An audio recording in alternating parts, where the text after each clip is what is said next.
I wrote this presentation primarily because all I do all day is D7 development, right? So I figured if I wrote this talk, then I would push myself to learn the skills that I need to learn to start doing DA development. So this kind of evolved organically, right?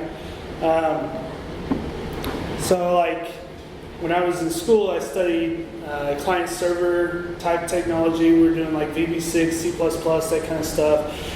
And so I learned all that, and then my first job out of school was as a web developer. So like all of a sudden I'm writing HTML and classic ASP and all this stuff I had no idea how to do from school. Like it didn't teach me how to do that.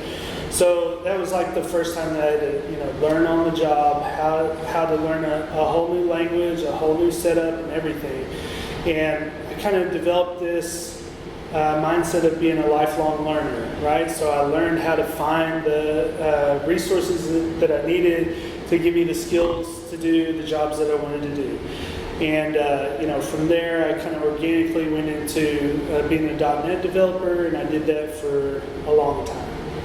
And then one day, my company came to me and said, "Hey, we're going to migrate to using this thing called Drupal, and they're having this event that we want you to go to. It's up in Portland. It's called DrupalCon. I don't know. You're going to go and you're going to learn about it." So I show up to DrupalCon in 2013, having little to no PHP experience. I walk in there toting my Microsoft Surface Pro, the first one they came out with, and I sit down the first day. It's a training session with the commerce guys from Drupal Commerce, and I sit down and I start looking around. All I see are Macs everywhere, and maybe a Linux box or two, right? And they go, "What do you got there?" "This is my Surface Pro." And they're like, "You can't run Drupal on that." I go, "Oh yeah, I can. Watch." And so, it had like 4 gigs of RAM and 128 gig hard drive, and boom, it was up and running on IIS with a SQL Server backend, right? So, like, I'm used to learning stuff out of the box.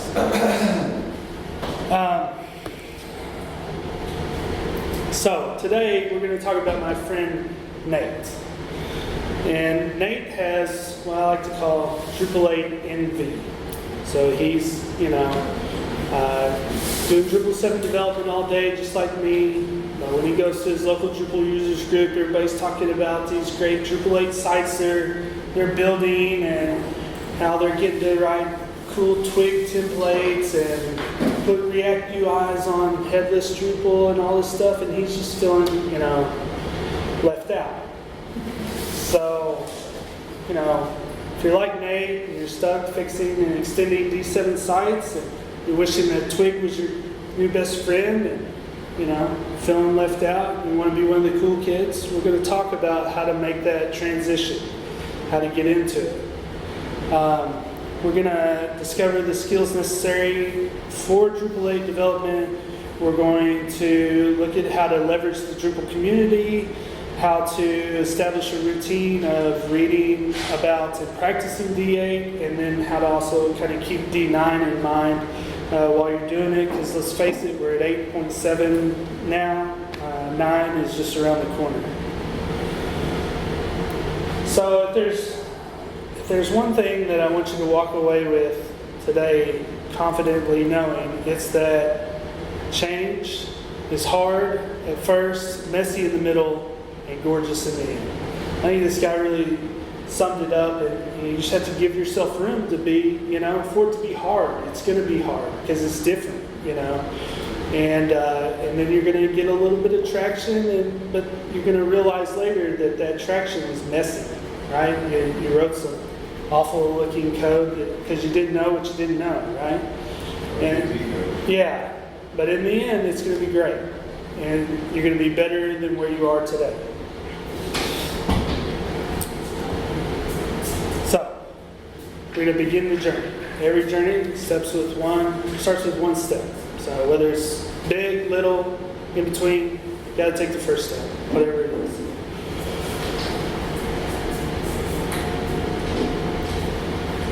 All right, so while I have a bit of a photographic memory, and I learned better by watching someone intently and paying attention and having my head down, taking notes furiously. I've always been a better hands-on learner, right? So I like to get in there and get my hands dirty. So with that in mind, we're going to build the playground, right? So if you want to get better at D8, you need a place to practice that. You need a place to spin a site up. Now Nate, he has his local machine. It's all set up exactly like he needs it to be for him to be successful with D7. Like his IDE, everything is just the way he likes it. He can be productive that way. And the last thing he wants to do is jeopardize that by installing some stuff to play around with D8. So, Nate's been around the block for a while, and he knows that he can isolate a D8 environment so that it doesn't affect his work. But he's decided that not only is he going to try to isolate it, he's going to use a cloud-based IDE. There's a few cloud-based IDEs out there. I'm not sure how many of you have played with those or tried to use them. Some are obviously better than others. But personally, I like Code Anywhere. I can easily use it on my work machine. I can use it on my iPad, even my phone if I'm feeling ambitious. What's it called? Code Anywhere. Yeah. So it's container-based, right? So you can spin up a container with PHP and MySQL and everything, and it's just kind of ready to go. And it also will let you hook up like your GitHub account and or Bitbucket or whatever you want, so you can have the code there you want to have. So, basically, I suggest you just spin up a container, pull into the container the Drupal 8 code, spin up a site, install it, and then add it to a repo so you can kind of track your changes as you move along. So get your vanilla 8 site up and running, and then you're really ready to kind of take the next step and start learning. So I'll do just a quick demonstration of Code Anywhere so you can kind of see what that looks like.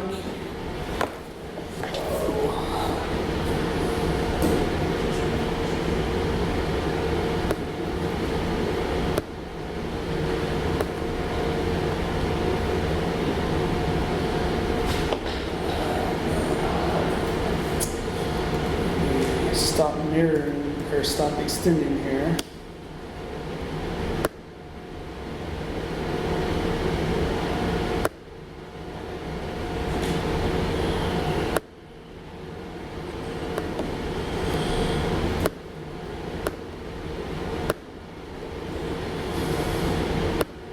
Okay. So basically, this is Code Anywhere, and it's like a full IDE right there in the browser. You can create like a new project, or you can just come in and create a new connection, which basically allows you to spin up a container, or you can grab from GitHub, whatever you want to do. In one of my other talks today, I went over simple SAML PHP, and I had already spun up a container there with a D8 site in it. So I have a functioning D8 site. They give you like a publicly accessible URL, so you can use that to access it, whenever it's up. And you can easily just kind of hop in here and take a look at modules and code files. Everything's already color coded and everything. It's pretty nice setup.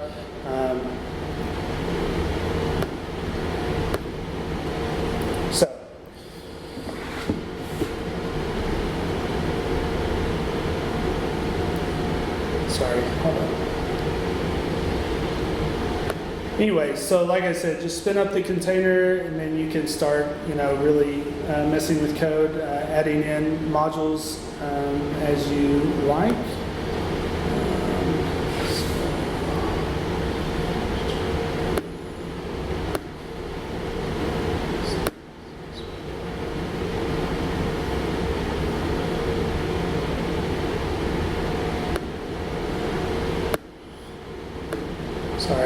realize how cumbersome this was going to be.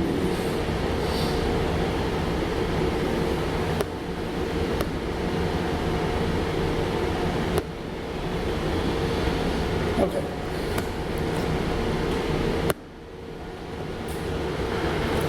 All right, so Nate knows he needs to build a routine of learning D8 since he's not building D8 sites as his day-to-day profession. So to do this, he's going to start small and simple to kind of establish that routine and then enlarge his efforts as time passes. This can be a somewhat daunting task if you're used to having like a boss tell you what you need to build or a client tell you this is what I want. So like you don't ever have to go into that creative process of thinking what do I need to build. And I know like I used to fall into that a lot. So what I've found that's helped me learn something new is to just think like, do I have a pet project or a business idea that I want to start in the future? Or do I have a hobby that I'm super passionate about? If so, then you can use that as your kind of basis for what you're going to build. If not, then you may just want to think about some of the things you've built in D7 and just redo them here in D8 so you can really see the difference between D7 and D8 as you continue to increase your skills. So once you know the what you're going to build, it's time to move on to deciding the piece you want to start with. So for this, it really just depends on what type of developer you are. Are you a front-end dev, or are you a back-end dev, or you consider yourself full stack? If you're a front-end dev, then I would say, start with a blank D8 template using Twig. Learn the Twig syntax and how to set it up. I recommend starting with a completely bare bones theme. Don't extend someone else's. Start at the bottom and work your way up so you really get a feel for how Twig works and how the templating system in D8 is different. Then obviously if you're a back-end developer, write a custom module or a plugin and just have it do something simple, just so you can get it in there, install it, enable it, see the functionality work. And then if you're a full stack dev, just kind of pick your poison, whichever one you want to do first. So once you get going, you'll be ready to kind of take it to the next level pretty soon.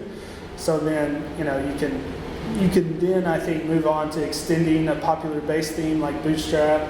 Or if you're a back-end developer, you can extend that custom module to do something more complicated, but focus on the object-oriented programming concepts that are available in D8.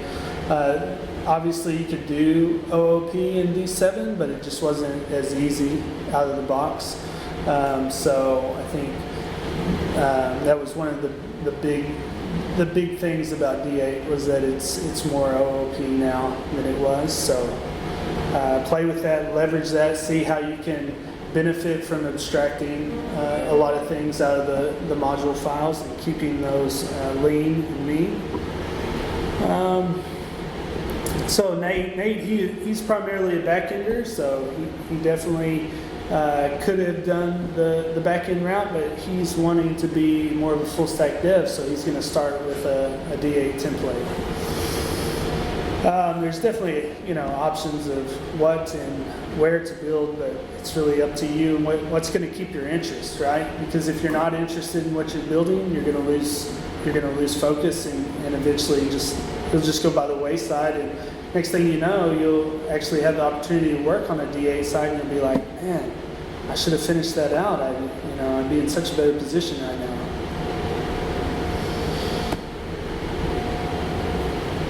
So Nate's big thing was he was looking for some free help. And with Drupal, the great thing about that is there's lots of free help out there.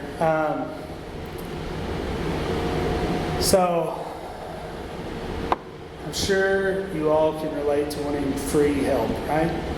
Yeah. So we're going to talk about some of the resources that are available to you that are free. to help you kind of polish your skills, extend your skills, that sort of thing. I think, I often take for granted that everyone knows how to find these resources, but what I've found from talking to people like Nate is that they don't really know how to go about finding these free resources, and so they just do the best they can with what they can find in a Google search or whatever, and maybe that was good advice that they got in their Google search, or maybe it wasn't. So, I just want to take a minute to go over some of those resources, and then we'll talk about paid resources a little bit later that can help you. So, depending on the amount of time you have available and what mood you're in and what type of learner you are, then that'll kind of drive you to which category of resource you're going to look at for help. Or you may use some of all of these, right? So first and foremost, how many in here are subscribed to the weekly drop? You are? Are you? No? How about you? The weekly drop? No? So it's a weekly email that comes out, and it's like a curation of things that are going on in the Drupal world. They do a nice job of kind of categorizing the emails. So you've got tutorials, you've got module updates, you've got blog articles, and then you've even got job opportunities that are pretty hot, right? So that comes out every week. I've learned so much by just taking a look at that week in and week out. And so if you're not on that, I suggest you definitely get on it and pay attention to it. The next resource that I would talk about under like tutorials, classes, and blogs is DrupalSun.com. Has any of you heard of DrupalSun.com? No. So it's like a full text search on all of the articles that are on Drupal Planet. So you can do full text searches, it brings it up, it has it broken out by author, so like if you're interested in a specific author, you can pull that up. But I found like when you first go to the page, it bubbles up the most recent stuff, so you can just check it once a day or once a week or whatever your cadence is, and see the latest stuff that's going on, even more broadly than what comes out in the weekly drop. So the Drupal Sun is put on by a company in Canada called Evolving Web, and they're big proponents of Drupal training. So they do a really good job with Drupal Sun. So if you are not familiar with that one, you should definitely take a look at it as well. Then the next thing that I look for are free trials. So LinkedIn Learning has free trials. They have you can get a free month trial. So if you have quite a bit of time, you have a week or a weekend that you're going to devote to some learning content, you can sign up for a month free trial at LinkedIn Learning. They have some pretty good D8 courses on there, and you can just run through them and then cancel your account before the free trial is up. Also, Drupalize.me, has anybody in here used that before? Yeah. So they oftentimes will provide some free content. I really like the way they put videos together. They get straight to the point and do a great job. But you just kind of have to keep your ear to the ground. You'll see some paid resources offer those free trials and free content, and just grab them when you can. And then, I like podcasts. I work from home, so I don't have a big, long commute, but some people have, at least an hour commute each way. And so podcasts are something that you can easily listen to in the car and kind of get up to date on stuff, or hear about challenges that people have overcome. One of my favorite Drupal podcasts is Drupal Easy. They provide some really interesting content, and it's humorous. humorous style. They have good speakers on there. They usually do some live podcasts from DrupalCon. So if you're not able to go to DrupalCon, you can tune into their podcast and kind of hear what's going on there. I found that pretty useful. Then there's obviously some others. Lullabot, Talking Drupal, Modules Unraveled, that's a good one. Hooked on Drupal is good. And then Acquia puts out podcasts like Firemen Put Out Fires. So, there's tons of them on there. And then the next type of help that's free is the Drupal community, right? I mean, that's one of the big selling points about Drupal is that we have this great community that comes together and shares stuff with everyone, much like we are this weekend. So you definitely can lean on the community to get your questions answered, especially if you're working on something that's not work related, you don't have your coworkers to bounce things off of. The community is a good place to go. Are any of you on the Drupal Slack? You are? Sometimes? Oh, you're on the Austin one, but you should get on the Drupal one. They have a channel in there for support, and people ask questions all the time in support. I've found that if you tune into that support channel, you'll learn stuff just by watching other people's questions and how the community responds to those questions. Then also global training days. They usually come up a couple times a year.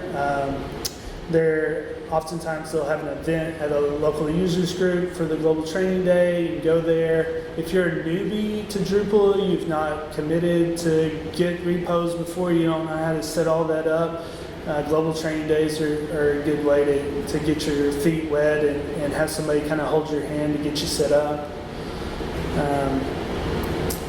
Obviously, like local Drupal users groups are a fantastic way to learn, because you go there, you see presentations sometimes, you get to talk with people that see problems you don't see, and they're attending them are usually free.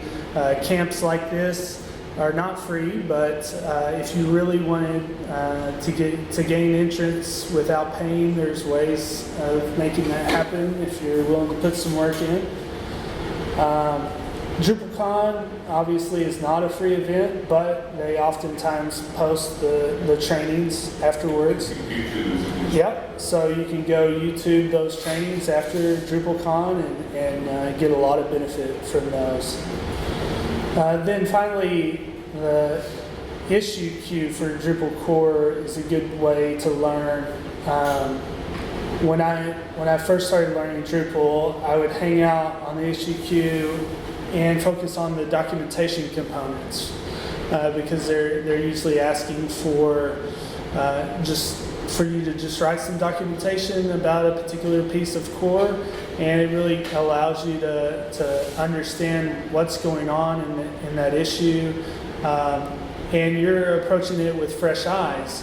And so you maybe can provide documentation that an experienced user would maybe overlook or oversimplify because they know X, Y, and Z. So that's a good way to kind of increase your skills as well. And then, of course, as you move on, you can move into bigger issues and actually submit development pull requests and become a contributor.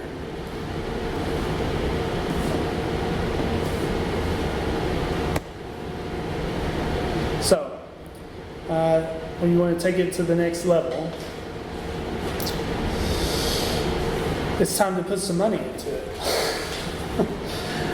If you made it this far, then either you're feeling great about Drupal 8, like Nate is, or you're ready to take your learning path to the next level. So sometimes you just have to put your money where your mouth is and invest in yourself. I mean, it's funny, people don't blink an eye at taking tens of thousands of dollars out in student loans to get a bachelor's from somewhere, but they're too chintzy to take a bonus check and pay for some in-person training or some really good virtual training, or even give up 6 or 7 Starbucks a month so they can subscribe to Drupalize Me. I mean, it's you're worth it. At the end of the day, you and your career are worth it, and you should invest in yourself.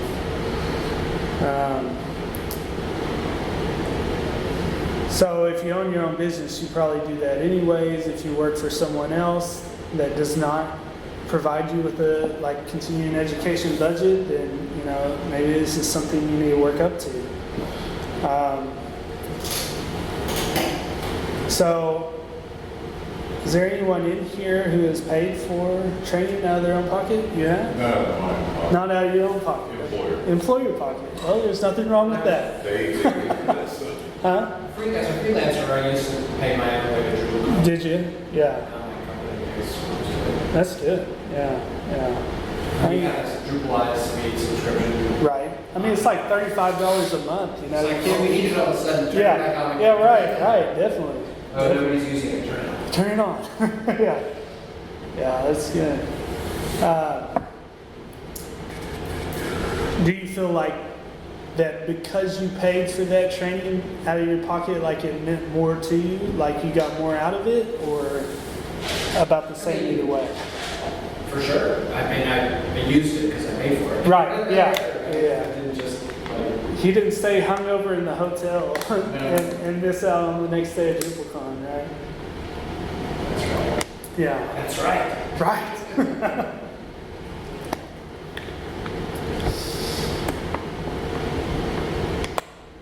So, we're doing Drupal development. We're open source, and we pride ourselves on being able to get help from the community and leverage the work of others and build super great things that help our clients succeed. But at the same time, those clients and some IT decision makers in your company, they may not know what it is you do, right? Or that they may not know that you actually know how to do what you do, right? So that's where certifications and badges can come into play. And thanks to Acquia's foresight, we have that option available to us. And they have a pretty extensive certification program.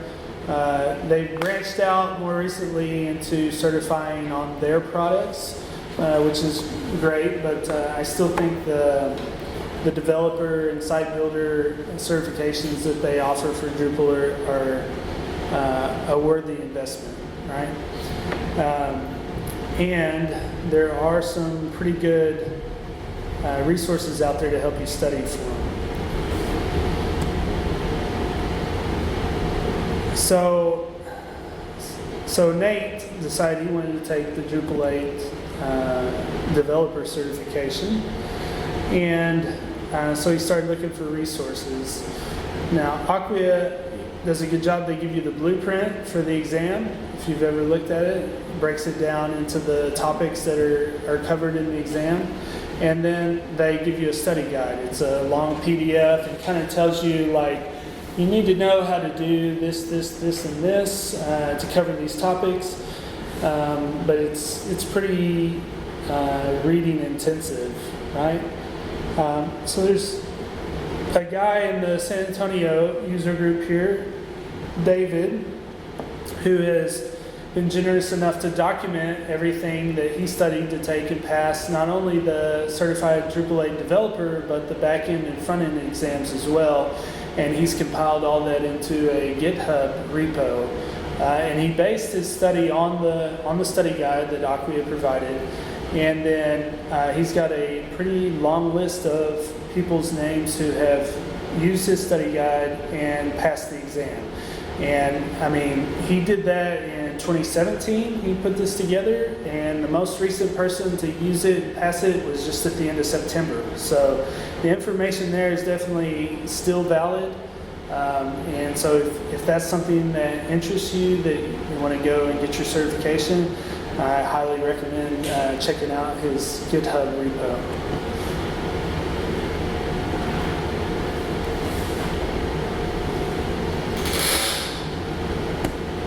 And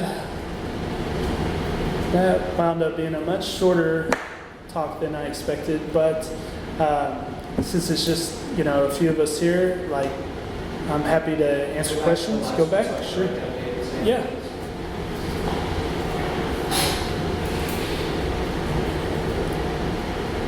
if you can't find it, I can. I'm in the Austin Drupal users group Slack. I can send it to you in there. Okay. Yep. So, have you taken any Acquia certifications? Either one of you? I've looked at it. But Yeah. I haven't been able to justify the cost. I hear you. Yeah. That's when you want some money from the employer. Well, also, it seems like it could be really useful if we were looking for a job. Right. Not so much if you have. Yeah. Yeah. I think where it can come in handy is if you're trying to make a case for moving a site from 7 to 8, and you want to show that you can lead that project. You know, you may want to go do that.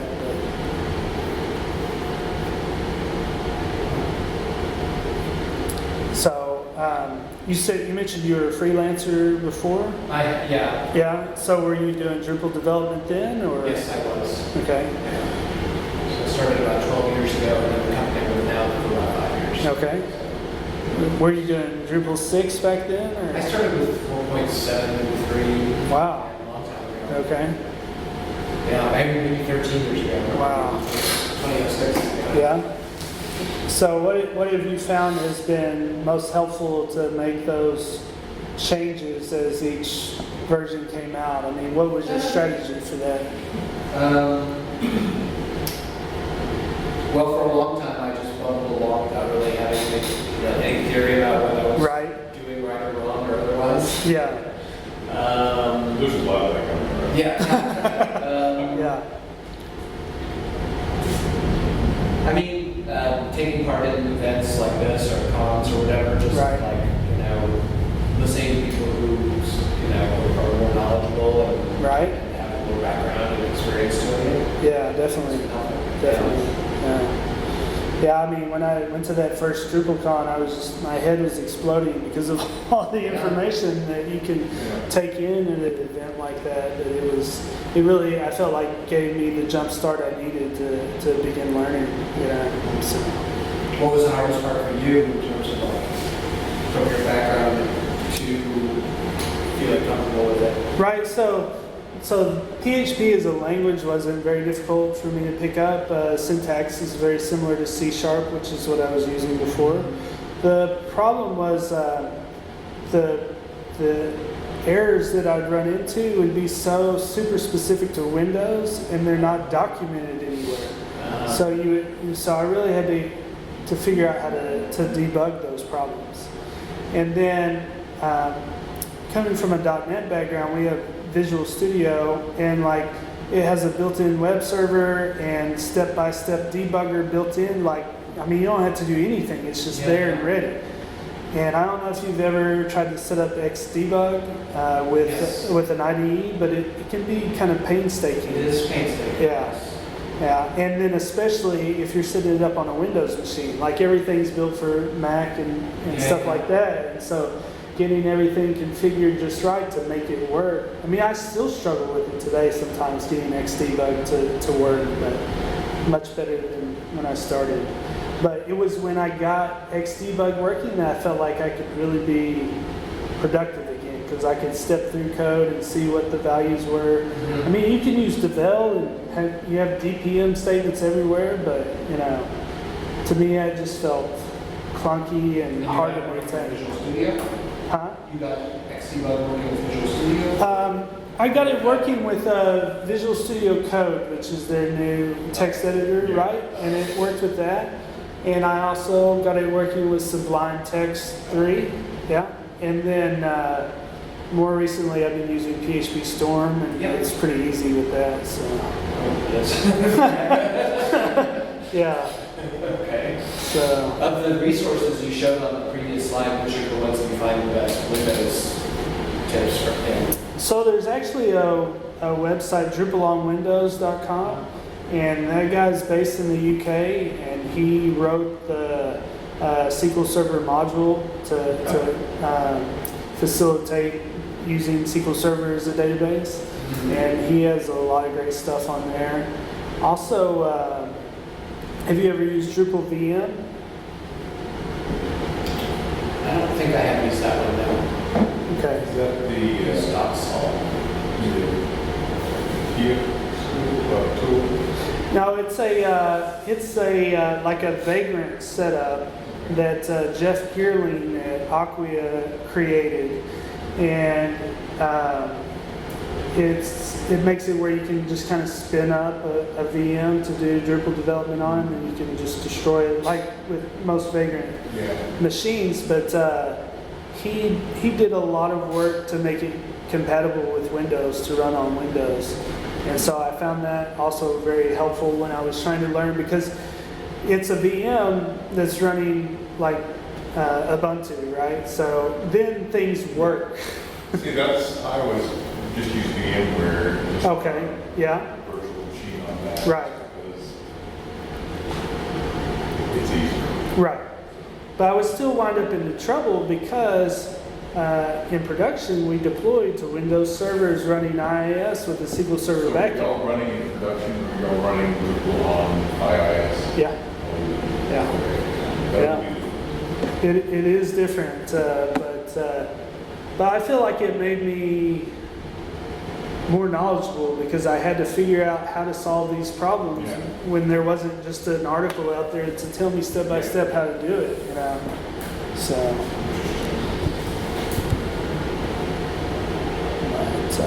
You're right, though. I see lots of people bring their own Macs. yeah. I mean, it's definitely easier. Well, my youngest son, Preston, web developer, that's what he uses now. After years of Right. gaming laptops, he moved to Mac when he went to Yeah.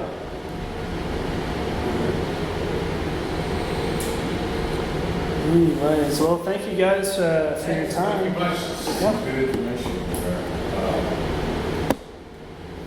I figured probably a lot of what I'm doing is I don't do a lot of development myself, so I'll just be running a huge sort of report and be sending that off to our team. There you go.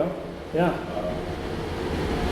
Well, I will share the slide deck and any links I have in the Austin.net users group. Are you in that, or So, the Slack channel for?